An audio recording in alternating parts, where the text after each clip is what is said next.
امت مسلمہ میں بہت سارے علماء ایسے پیدا ہوئے اور انہوں نے خدمات سر انجام دیں جن کو شیخ الاسلام کا لقب ملا، لیکن میرے ناقص علم کے مطابق اس قدر شہرت شیخ الاسلام کے نام سے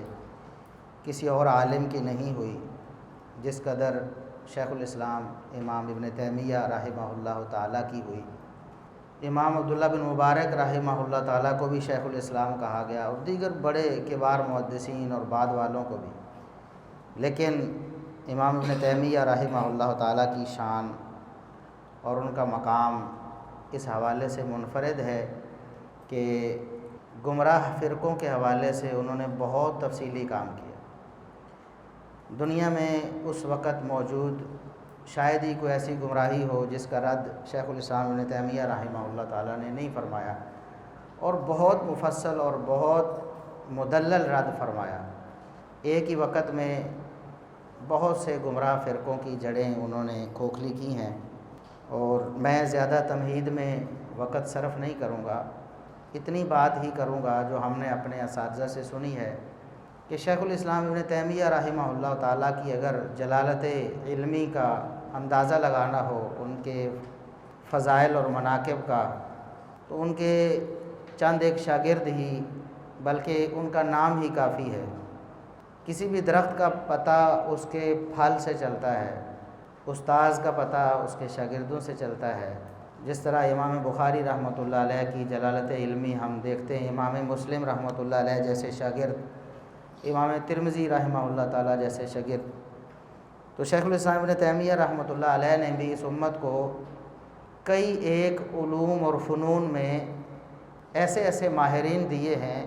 کہ امت متفق ہو گئی ہے کہ یہ خاتمہ ہے۔ جیسے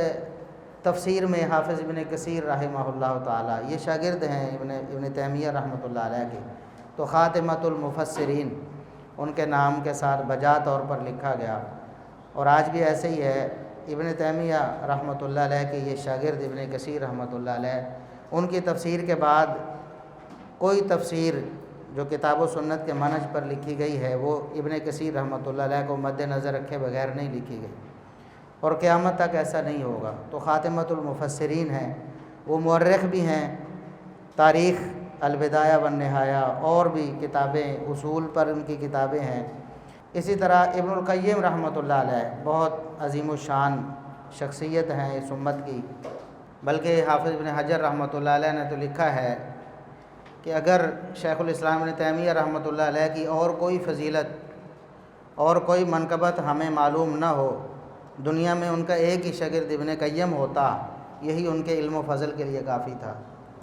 ابن القیم رحمۃ اللہ علیہ کوئی معمولی ہستی نہیں تھے، سینکڑوں کتابوں کے مصنف ہیں، سینکڑوں کتابوں کے، اور بہت سارے علوم و فنون میں مہارت ہے، تفسیر میں خصوصاً، عقیدہ و منہج میں،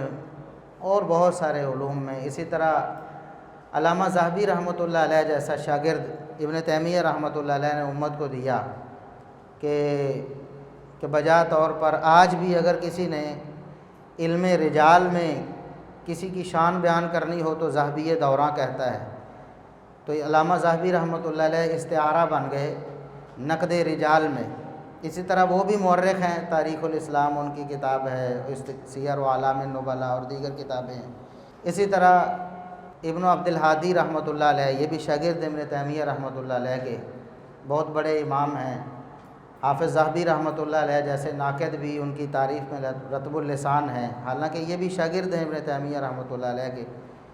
لیکن بتاتے ہیں میں نے بھی ان سے سنا ہے، اور علم حدیث، اصول اور رجال اور عقیدہ، پتہ نہیں کون کون سے علوم و فنون میں ان کو مہارت حاصل تھی۔ تو بہرحال یہ شیخ الاسلام ابن تیمیہ رحمۃ اللہ علیہ، تو انہوں نے بہت ساری خدمات سر انجام دی ہیں۔